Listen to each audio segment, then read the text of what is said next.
Las tres pandemias más grandes de la historia. Antes de sumergirte en este mundo de misterios, regístrate y haz clic en la campanita, tu clic llevará esta curiosidad aún más lejos. Gracias por formar parte. ¿Te has preguntado alguna vez qué tan frágil es la humanidad ante enemigos invisibles? A lo largo de la historia, grandes imperios han caído por guerras, invasiones y revoluciones, pero hay algo que, silencioso e implacable, ha logrado doblegar a reyes, derribar muros de ciudades fortificadas y cambiar el rumbo de civilizaciones enteras: las pandemias. Sin necesidad de ejército ni armas, solo con la fuerza de un microbio, la humanidad ha enfrentado momentos donde la vida, la fe y la esperanza pendían de un hilo tan delgado como un suspiro contaminado. Esta es la historia de las tres pandemias más devastadoras que la humanidad ha soportado. Tres monstruos microscópicos que, cada uno en su tiempo, transformaron costumbres, derrumbaron ciudades y sembraron miedo y muerte sin distinción.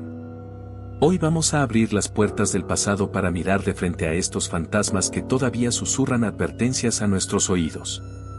Empezaremos este viaje con la pandemia que muchos historiadores consideran como la madre de todas las plagas, la peste de Justiniano. Luego, nos adentraremos en la peste negra, que convirtió la Europa medieval en un cementerio abierto. Y finalmente, exploraremos la gripe española, que hizo temblar al mundo moderno cuando creíamos que la ciencia podía vencer cualquier mal. Pero antes de nombrarlas una a una, imagina por un momento la sensación de estar vivo en ese entonces. No había internet para difundir información en segundos. No existían vacunas efectivas ni antibióticos. La medicina era superstición y remedios improvisados. Las calles eran cloacas abiertas. Las ratas, los barcos y el viento eran mensajeros de la muerte. Y la gente, atrapada en aldeas amuralladas, solo podía rezar o huir, aunque a veces huir significaba llevar el mal contigo a otras tierras. En esta primera parte, entenderemos qué es una pandemia, cómo se diferencia de una epidemia y por qué estas tres en particular cambiaron el destino de millones. Hoy usamos la palabra pandemia con cierta ligereza, sobre todo después del COVID-19. Pero la magnitud de lo que ocurrió siglos atrás hace que incluso nuestra crisis reciente parezca, en comparación, un oscuro recordatorio de que la historia puede repetirse. La palabra pandemia proviene del griego pan, todo, y demos, pueblo. Es, literalmente, todo el pueblo, es decir, una enfermedad que no respeta fronteras y que afecta grandes regiones o incluso el mundo entero. A diferencia de una epidemia, que suele estar limitada a un área específica, la pandemia se alimenta del movimiento de las personas, de rutas comerciales, de guerras y migraciones. El ser humano, en su afán de conquistar tierras y comerciar, ha sido siempre el mejor vehículo para propagar la enfermedad. En la antigüedad, la gente no entendía de bacterias o virus. Veían la enfermedad como un castigo divino, una prueba de fe o la obra de brujería. La ignorancia era su peor enemigo. Al no saber cómo se contagiaba ni cómo se prevenía, sus medidas eran inútiles: encender hogueras para purificar el aire, culpar a minorías o animales, quemar ropas y cadáveres en fosas comunes. Entre tanto caos, surgían santos, mártires, médicos improvisados, y leyendas que sobreviven hasta hoy. Pero si bien la ignorancia era grande, el miedo era aún mayor. A veces, el miedo mataba más que la propia enfermedad. Familias enteras se encerraban en sus casas, condenándose a morir juntos. Ciudades cerraban sus puertas a los forasteros. Los barcos eran incendiados con toda su tripulación dentro, por miedo a que trajeran la peste. En medio de tanta desesperación, algunos se aprovechaban: falsos curanderos, comerciantes de remedios milagrosos, gobernantes que ocultaban cifras para evitar pánico. La historia se repite, una y otra vez. En la próxima parte, abriremos el capítulo de la peste de Justiniano, la primera gran pandemia registrada que devastó al Imperio Bizantino y marcó el inicio de la Edad Media. Una enfermedad que viajó desde el corazón de Egipto hasta las puertas de Constantinopla, arrasando con todo a su paso y dejando tras de sí montañas de cuerpos y la sensación de que ningún imperio es eterno. Pero antes de continuar, ¿te atreves a imaginar cómo sería vivir rodeado de muerte, sin saber si mañana despertarás o no? Esto es solo el principio. La historia de la humanidad está salpicada de guerras, conquistas y revoluciones, pero pocas cosas nos muestran nuestra vulnerabilidad como la llegada silenciosa de una enfermedad. Para entender la magnitud de las pandemias, debemos viajar primero a la Constantinopla del siglo VI, capital del vasto imperio bizantino y epicentro de la que muchos consideran la primera gran pandemia documentada de la historia, la peste de Justiniano. Corre el año 541 después de Cristo. Justiniano y gobierna el imperio bizantino con mano de hierro. Constantinopla es la joya del mundo antiguo, una ciudad amurallada, vibrante, llena de mercados, iglesias y palacios relucientes. Desde el mar Mediterráneo hasta el mar Rojo, barcos repletos de grano, especias y seda alimentan su riqueza.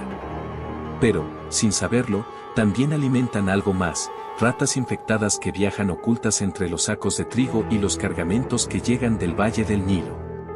Fue precisamente desde Egipto que la plaga comenzó su recorrido mortal. Hoy sabemos que se trataba de Yersinia pestis, la misma bacteria que siglos después desataría la peste negra. Pero en aquel entonces, la gente no podía imaginar que el verdadero enemigo viajaba en las pulgas de las ratas negras. Todo empezó con rumores, aldeas enteras enfermas en Egipto, caravanas que nunca llegaban a destino, marineros muertos a bordo de barcos fantasmas. Pronto, el rumor se convirtió en una pesadilla viviente. En Constantinopla, la peste se desató con una furia inimaginable. Según el historiador Procopio de Cesarea, uno de los cronistas más famosos de la época, la ciudad se sumió en un silencio espeso solo interrumpido por el sonido de campanas funerarias y los gritos de los enfermos. La enfermedad se manifestaba primero con fiebre alta, escalofríos y ganglios inflamados que se convertían en tumores oscuros y dolorosos, las famosas bubas. En cuestión de días, la mayoría de los contagiados moría. Lo más escalofriante era la velocidad. No había suficiente tierra para enterrar a los muertos. Las fosas comunes rebalsaban y los cadáveres apilados eran quemados en hogueras improvisadas. El hedor era tan intenso que Justiniano ordenó excavar cisternas para enterrar cuerpos, pero ni siquiera eso bastaba. Los barcos dejaron de llegar. El comercio colapsó. Familias enteras desaparecieron. Constantinopla, una ciudad que podía albergar hasta 500.000 de habitantes, perdió a más de un tercio de su población en apenas unos meses. La peste no se quedó quieta. Desde la capital, siguió su ruta por todo el Mediterráneo, Siria, Anatolia, Grecia, Italia, la Galia, Hispania. Donde había rutas comerciales, había ratas. Y donde había ratas, la muerte avanzaba sin piedad. La plaga regresó en oleadas durante 2 siglos, golpeando una y otra vez al imperio bizantino, debilitándolo hasta dejarlo vulnerable a invasiones y crisis internas. Muchos historiadores coinciden en que la peste de Justiniano fue un factor clave para la caída paulatina del imperio. En medio de este desastre, surgieron historias que parecen sacadas de un cuento macabro. Se decía que el propio emperador Justiniano enfermó y estuvo a punto de morir, pero sobrevivió milagrosamente. Algunos lo interpretaron como un castigo divino, decían que la peste era el juicio de Dios por la arrogancia imperial. Otros veían en la enfermedad el presagio del fin del mundo. Y es que, para muchos, así se sentía, como el apocalipsis hecho carne. La medicina de la época era incapaz de ofrecer soluciones reales. Los médicos recomendaban baños de hierbas, purgas, sangrías o rezos fervorosos. Algunos sacerdotes organizaban procesiones y rogativas, llevando reliquias sagradas por las calles infestadas de cadáveres. Pero nada detenía la marcha implacable de la peste. Los pocos que sobrevivían quedaban marcados por el horror, familias rotas, ciudades vacías, campos sin labradores. Y aún así, de esta tragedia surgieron cambios profundos. La peste reconfiguró rutas comerciales, provocó migraciones masivas y aceleró la transformación del mundo antiguo hacia la Edad Media. Cuando la plaga finalmente se retiró, dejó atrás un imperio debilitado y un continente sumido en la superstición y el miedo a lo desconocido. Este fue solo el primer aviso de lo que un enemigo invisible podía hacerle a la humanidad. Pero la lección no fue aprendida del todo. Pasaron siglos antes de que el mundo volviera a enfrentarse a una catástrofe aún mayor, la peste negra, la pandemia que se convertiría en sinónimo de muerte y terror. Imagina por un instante estar en una aldea medieval, sin defensas ni médicos, viendo cómo los vecinos caen uno tras otro, cómo los carros de la muerte recorren las calles recolectando cuerpos. Imagina el silencio interrumpido solo por los lamentos y las plegarias. En la próxima parte, viajaremos a la Europa del siglo XIV. Una Europa que, cuando ya creía que lo peor había quedado atrás, se encontró cara a cara con la oscuridad. Prepárate para conocer el capítulo más siniestro de esta trilogía de pandemias, la llegada de la muerte negra. Europa, siglo XIV. La Edad Media avanza entre castillos de piedra, guerras feudales, caballeros, siervos y campesinos que apenas conocen algo más allá de su aldea. El comercio empieza a florecer, las ciudades crecen y las rutas marítimas unen Oriente con Occidente trayendo especias, seda, historias exóticas y algo más, un enemigo diminuto, imperceptible, que transformaría la Europa medieval en un inmenso cementerio al aire libre.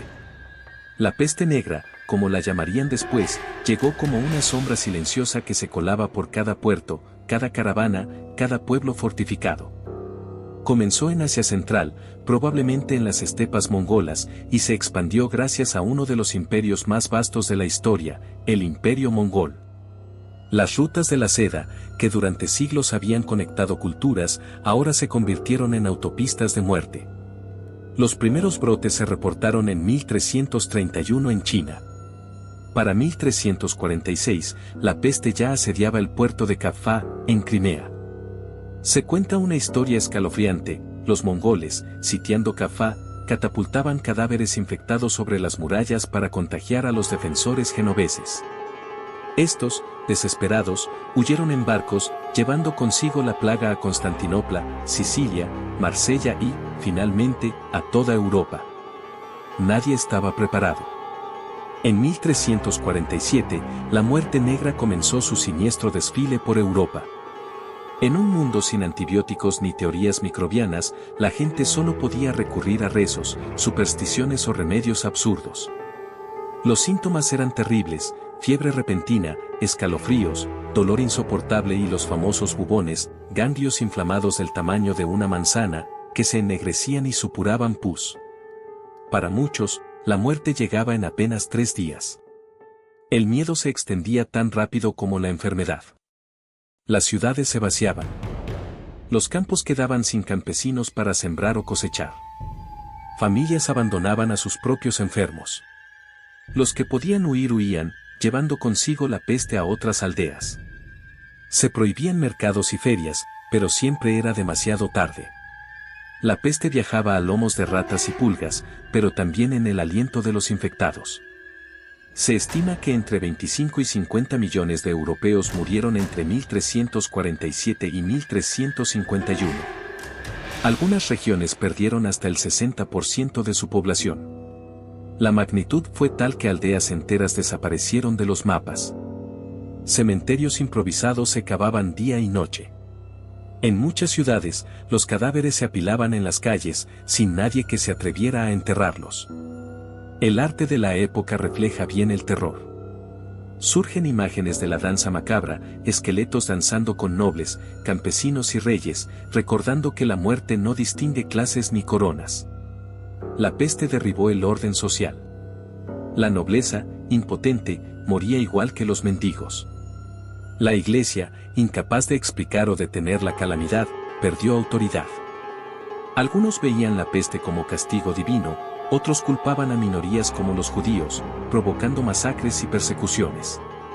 También surgieron figuras siniestras: los médicos de la peste, cubiertos con largos abrigos de cuero y sus famosas máscaras con forma de pico de ave, llenas de hierbas aromáticas para purificar el aire.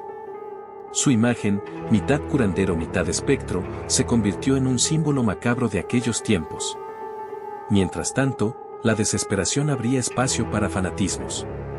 Surgieron los flagelantes, grupos que recorrían pueblos azotándose públicamente, convencidos de que el sufrimiento expiatorio aplacaría la ira de Dios. Marchaban descalzos, entonando cánticos lúgubres mientras la peste seguía avanzando, indiferente a los látigos y las plegarias. Pero la peste negra no solo dejó muerte. También transformó Europa para siempre.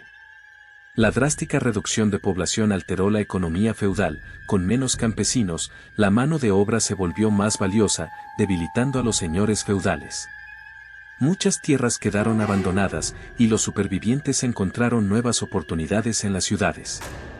Algunos historiadores ven en este colapso demográfico el inicio de cambios que, siglos después, desembocarían en el Renacimiento y la Edad Moderna. Aún así, las cicatrices psicológicas perduraron. La memoria colectiva de la muerte negra alimentó historias, leyendas y miedos transmitidos de generación en generación. Cada nuevo brote de peste que apareció en siglos posteriores reavivaba el terror ancestral, la sensación de que, pese a toda la fe y todo el conocimiento, un simple microbio podía doblegar la soberbia humana. Al final, la peste no desapareció del todo. Volvió en oleadas menores hasta entrado el siglo XVIII, recordando a la humanidad su fragilidad. Y aunque con el tiempo aprendimos a convivir con enfermedades, la lección se repitió una y otra vez. Pero la historia no termina aquí. Cuando la humanidad creyó haber dominado la naturaleza con la ciencia y la industria, surgió una nueva amenaza, silenciosa y veloz como nunca antes, la gripe española de 1918. Una pandemia que llegó con la Primera Guerra Mundial, viajando en trenes, barcos y trincheras, demostrando que, incluso en la era moderna, la muerte invisible siempre encuentra su camino. En la próxima parte, nos adentraremos en el siglo XX, cuando millones de personas celebraban el final de la Gran Guerra, sin imaginar que el verdadero enemigo aún estaba por desatar su furia. El año es 1918. Europa está exhausta. Después de 4 años de trincheras, gases venenosos y millones de muertos, la Primera Guerra Mundial llega a su fin. Los soldados regresan a casa entre ruinas, mutilados física y emocionalmente.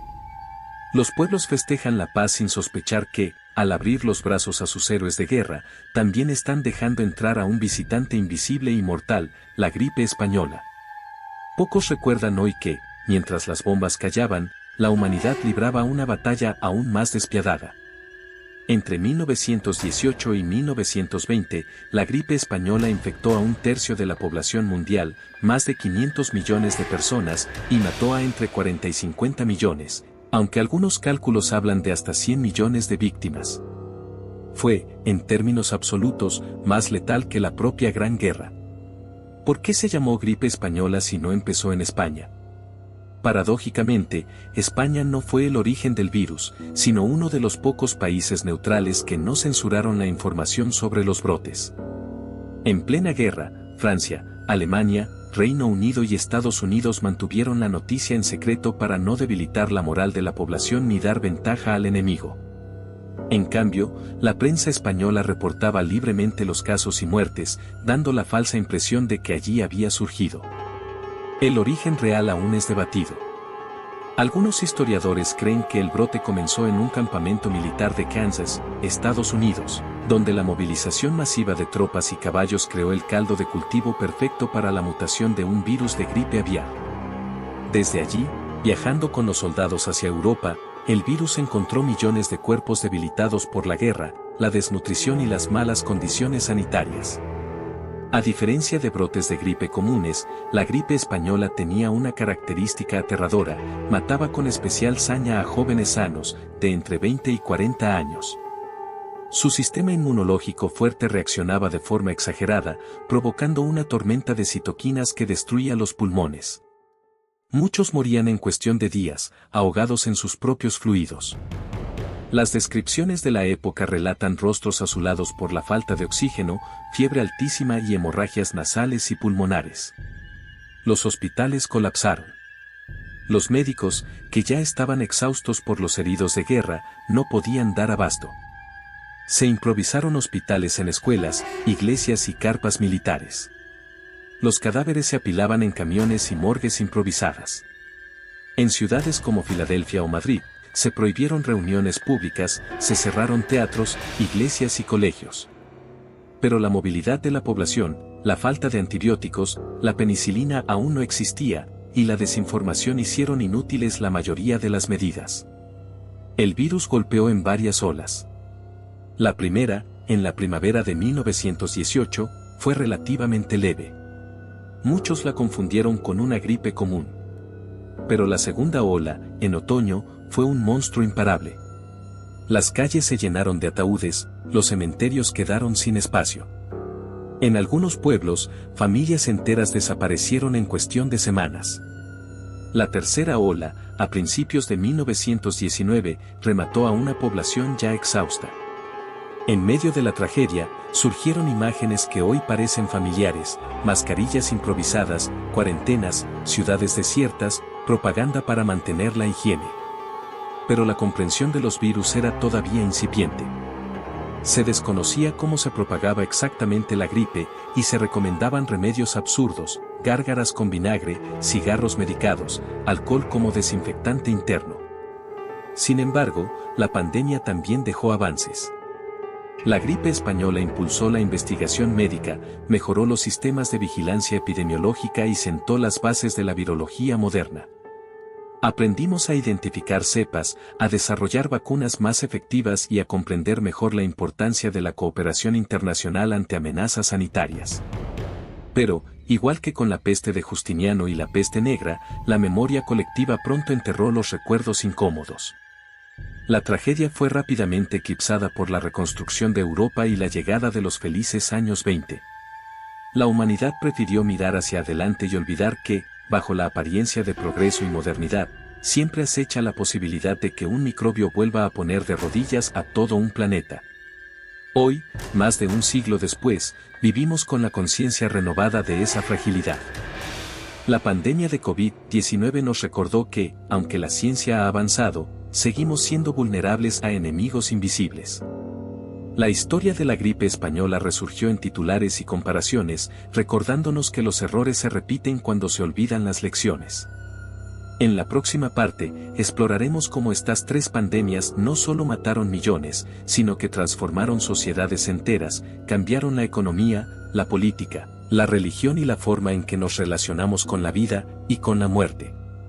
Porque, aunque a veces queramos creer lo contrario, no hemos vencido del todo a estos fantasmas. Cuando miramos hacia atrás, pareciera que cada gran pandemia no solo trajo muerte, sino también transformación. En medio del miedo, el dolor y la pérdida, la humanidad aprendió, se adaptó y, de alguna forma, se reinventó. Es como si estos monstruos invisibles actuaran como catalizadores de cambio, obligándonos a replantear quiénes somos y cómo vivimos. Después de la peste de Justiniano, el Imperio bizantino nunca volvió a ser el mismo. Aquel brote no solo diezmó a la población, también alteró su estructura social y económica. Con menos campesinos para trabajar la tierra, los ingresos del imperio se desplomaron. La producción agrícola disminuyó y las rutas comerciales se vieron interrumpidas. Los ejércitos, debilitados por la enfermedad, perdieron territorios frente a invasores como los lombardos, eslavos y árabes. Muchos historiadores señalan que, sin esa pandemia, el imperio habría resistido mejor el avance del Islam en Oriente Medio y el norte de África.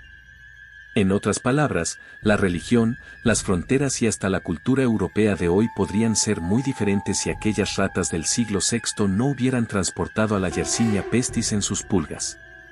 Con la peste negra, el impacto fue aún más profundo. La devastación demográfica sacudió los cimientos del sistema feudal. Menos población significaba menos manos para trabajar la tierra, lo que dio poder a los campesinos para exigir mejores condiciones. Muchos señores feudales, desesperados por mantener sus tierras productivas, empezaron a ofrecer mejores salarios y derechos. Algunos campesinos, sin ataduras, emigraron a las ciudades buscando nuevas oportunidades. Así se encendió una chispa que, con el tiempo, alimentaría la desaparición del feudalismo y el surgimiento de una clase burguesa.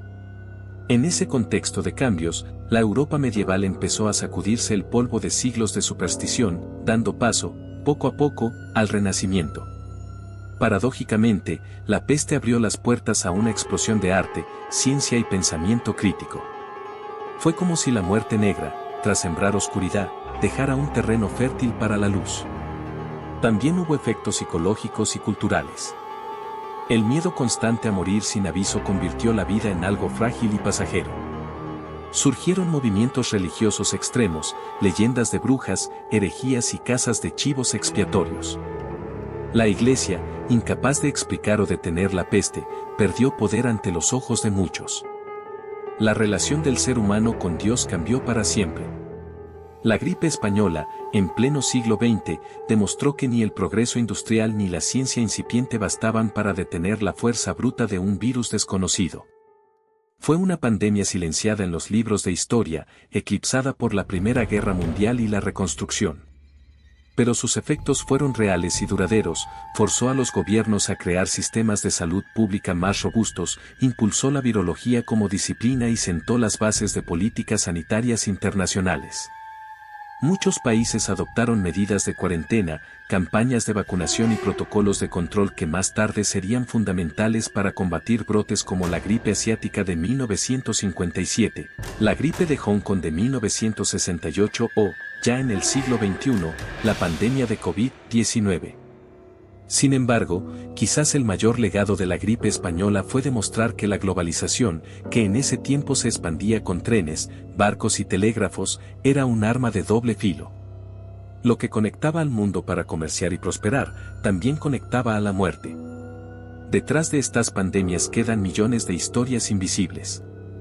Familias enteras que desaparecieron, ciudades que cambiaron para siempre, costumbres que se transformaron. Las pandemias alteraron la forma en que enterramos a nuestros muertos, cómo cuidamos a nuestros enfermos y cómo planificamos nuestras ciudades. Muchas murallas, fosos y murallas sanitarias de pueblos europeos se construyeron como barreras desesperadas contra la peste. Los hospitales modernos, tal como los conocemos, nacieron de la necesidad de aislar y tratar a grandes cantidades de enfermos. Hasta las palabras que usamos cambiaron. Cuarentena, por ejemplo, viene del italiano 40 giorni, los 40 días que los barcos debían esperar anclados fuera de Venecia para asegurar que no trajeran peste. Prácticas que ahora vemos normales, como lavarse las manos, usar mascarillas o aislarse, tienen raíces en esas épocas de horror. Pero tal vez lo más inquietante es que, pese a toda la historia acumulada, la humanidad suele olvidar rápido. Cuando la amenaza pasa, enterramos el recuerdo junto con los muertos. Bajamos la guardia, regresamos a la rutina y confiamos demasiado en la ilusión de control. Lo vimos recientemente con la pandemia de COVID-19, sistemas de salud saturados, gobiernos improvisando medidas, teorías conspirativas y la humanidad entera aprendiendo, o recordando, que nuestra fragilidad no ha cambiado tanto como creemos. La historia de las pandemias es, al final, una historia de advertencias. De fantasmas que regresan una y otra vez para recordarnos que, mientras sigamos moviéndonos, comerciando y conectándonos, los microbios también lo harán. Y aunque la ciencia nos da armas poderosas, el enemigo invisible siempre encuentra grietas en nuestras murallas. En la próxima parte, veremos cómo la memoria colectiva, la cultura y hasta el arte conservaron estos recuerdos. Porque, a pesar de nuestra amnesia, la peste sigue viva en pinturas, libros, canciones y rituales que heredamos sin a veces entender su verdadero origen. A lo largo de los siglos, la humanidad no solo sobrevivió a estas pandemias, sino que convirtió su recuerdo en arte, símbolos y rituales. Porque, cuando la muerte golpea con tanta fuerza, deja cicatrices que no se ven, pero que se sienten en la forma en que contamos historias, pintamos cuadros, escribimos libros o cantamos canciones. La peste, la gripe, la enfermedad, todas se quedaron a vivir en nuestra memoria colectiva, como advertencia y como mito. La peste negra, por ejemplo, dejó una huella imborrable en la iconografía medieval y renacentista. Uno de los símbolos más famosos surgidos de aquellos años oscuros fue la danza macabra, representaciones artísticas, frescos, grabados, poemas, donde esqueletos bailan de la mano con nobles, campesinos, mercaderes y hasta papas y reyes. El mensaje era claro y brutal: la muerte no discrimina. Da igual tu oro, tu corona o tu fe, todos, tarde o temprano, bailamos con ella. Estas imágenes no eran solo arte, eran un recordatorio constante, pintado en las paredes de iglesias y cementerios, para que nadie olvidara la fragilidad de la vida. La danza macabra alimentó durante siglos la idea de la igualdad final ante la muerte, una semilla filosófica que germinaría en movimientos posteriores que cuestionaron el poder absoluto de reyes y clérigos. En la literatura, la peste se convirtió en escenario y personaje. En el siglo XIV, el escritor italiano Giovanni Boccaccio escribió el Decamerón, una colección de cuentos narrados por un grupo de jóvenes que huyen de la peste en Florencia y se refugian en una villa campestre. A través de sus relatos, Boccaccio dibuja una sociedad que, incluso rodeada de muerte, encuentra espacio para el amor, el humor y la picardía. El Decamerón no solo es un testimonio histórico, es un retrato de la resistencia humana ante la desesperanza. Más tarde, la peste reaparece en obras como Diario del año de la peste de Daniel Defoe, que narra la gran plaga de Londres de 1665, uno de los últimos grandes brotes de peste bubónica en Europa. Y siglos después, el novelista francés Albert Camus escribiría La peste, usando una epidemia ficticia en Orán como metáfora de la ocupación nazi y la lucha contra el totalitarismo. La enfermedad como símbolo de un mal mayor, la opresión, el miedo, la indiferencia. En la música y el folclore popular también quedaron rastros. ¿Quién no ha escuchado alguna vez la inocente canción infantil Rain of Roses? Muchos creen que tiene raíces en la gran plaga de Londres. Las rosas serían las erupciones en la piel, el atisjo, estornudo, uno de los síntomas, y we all fall down, todos caemos, la referencia final a la muerte.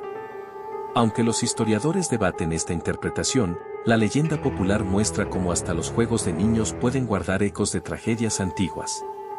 Con la gripe española, la huella cultural fue más difusa, pero no menos profunda. A diferencia de la peste, la gripe se silenció rápido. La humanidad, agotada por la guerra y deseosa de celebrar la paz, enterró la memoria junto con los millones de muertos.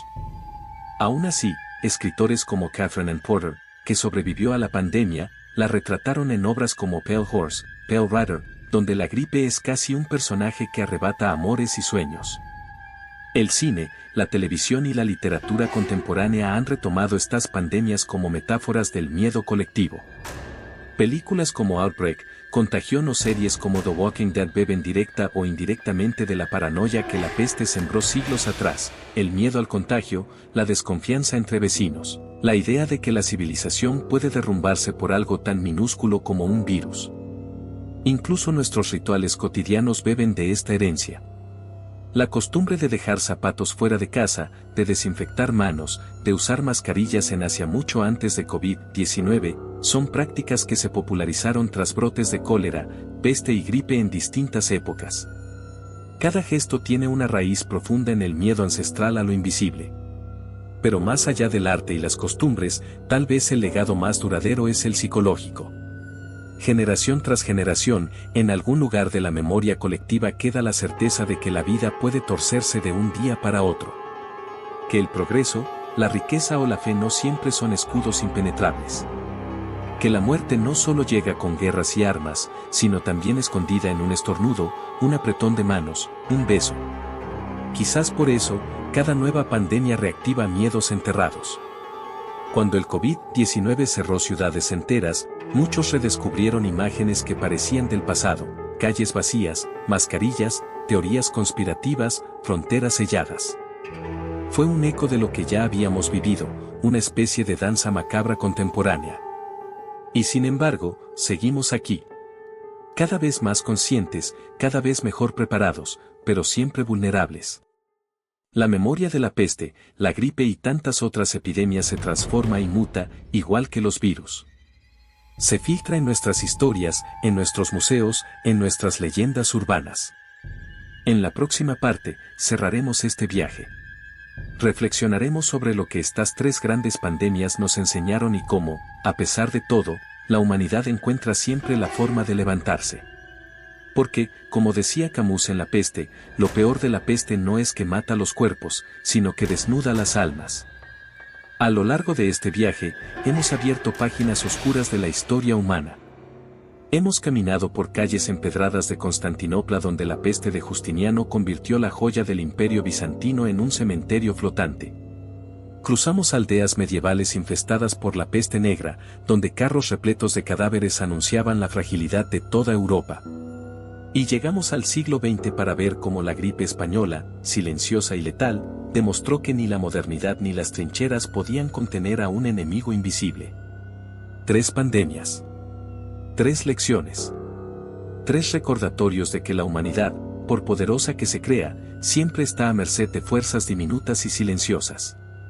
En sus momentos más oscuros, estas pandemias pusieron a prueba no solo nuestra resistencia física, sino nuestra moral, nuestra fe y nuestra capacidad de reinventarnos. Después de la peste de Justiniano, el mundo antiguo se fragmentó. El miedo alimentó la superstición, pero también abrió grietas para nuevos imperios, religiones y rutas de comercio. La Edad Media nació de esa devastación, heredando la obsesión por la salvación y la penitencia. La peste negra, por su parte, no solo diezmó pueblos, encendió chispas de revolución social, hizo tambalear los cimientos del feudalismo, impulsó la migración hacia ciudades y preparó el terreno para la explosión artística e intelectual del Renacimiento. De la muerte, surgió la semilla de la modernidad. La gripe española nos recordó que la guerra y la ciencia no siempre bastan para protegernos. Mató más que las bombas, cruzó océanos y encendió alarmas que, con el tiempo, dieron forma a sistemas de salud pública, vigilancia epidemiológica y protocolos internacionales. Fue un susurro para que nunca bajáramos la guardia, aunque el eco de esa advertencia se debilitó con los años. Hoy, más de 100 años después de la última gran pandemia de nuestra historia reciente, la humanidad volvió a enfrentar un enemigo similar, la pandemia de COVID-19. De pronto, términos como cuarentena, distanciamiento social y pico de contagio se convirtieron en parte de nuestras conversaciones diarias. Los fantasmas de Justiniano, los médicos de la peste medieval y las mascarillas de la gripe española se colaron en nuestras noticias y redes sociales, recordándonos que lo que parecía lejano seguía latente. Pero, a diferencia del pasado, hoy contamos con armas que antes eran solo un sueño: la ciencia, la tecnología, la cooperación global. Desarrollamos vacunas en tiempo récord, compartimos información en segundos y, aún así, seguimos descubriendo que la mayor debilidad no siempre es un virus, sino el miedo, la desinformación y la desigualdad. Porque las pandemias no golpean igual a todos. Siempre encuentran grietas, pobreza, ignorancia, falta de acceso a la salud. Son un espejo brutal que refleja la estructura de nuestras sociedades. La peste medieval se llevó a campesinos y reyes por igual, pero siempre fueron los más pobres quienes cargaron con los peores sufrimientos. Lo mismo ocurrió en 1918 y se repitió en 2020. El enemigo invisible siempre sabe dónde duele más. Entonces, ¿qué nos dejan estas tres pandemias? Tal vez la lección más clara es que la verdadera cura no es solo científica, sino social y cultural. Es entender que estamos conectados, que ningún muro, ninguna frontera, ningún ejército puede contener lo que se mueve en la sangre, en el aire, en un estornudo. Que la salud de uno es la salud de todos. Hoy, mientras cierras este relato, quizás puedas mirar a tu alrededor y pensar en la enorme cadena invisible que une a cada persona. Cada apretón de manos, cada beso, cada reunión puede ser una bendición o una amenaza, dependiendo de cómo enfrentemos el conocimiento y la responsabilidad. Quizás, como humanidad, la pandemia perfecta es la que nunca volverá a ocurrir. No porque la naturaleza no la intente, sino porque estemos listos, con ciencia, con memoria, con empatía. La historia de las grandes pandemias no es solo una historia de muerte. Es, paradójicamente, una historia de supervivencia. Millones perecieron, sí, pero miles de millones sobrevivieron. Aprendieron, adaptaron, construyeron ciudades más limpias, hospitales más preparados, redes de información más rápidas. Sobrevivimos porque, aunque frágiles, somos capaces de cuidarnos los unos a los otros. Quizás esa sea la mayor victoria de la humanidad: levantarse después del desastre, tomar nota de los errores, enseñarlos a las nuevas generaciones y dejar que el arte, la literatura y la memoria mantengan viva la advertencia. Para que cuando el enemigo invisible vuelva, porque volverá, estemos listos para bailar con él, pero esta vez en nuestros términos.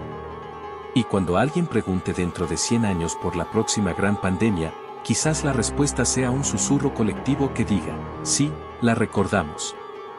Sí, aprendimos. Sí, estamos preparados.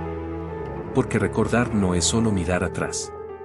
Recordar es sobrevivir. ¿Sabías que?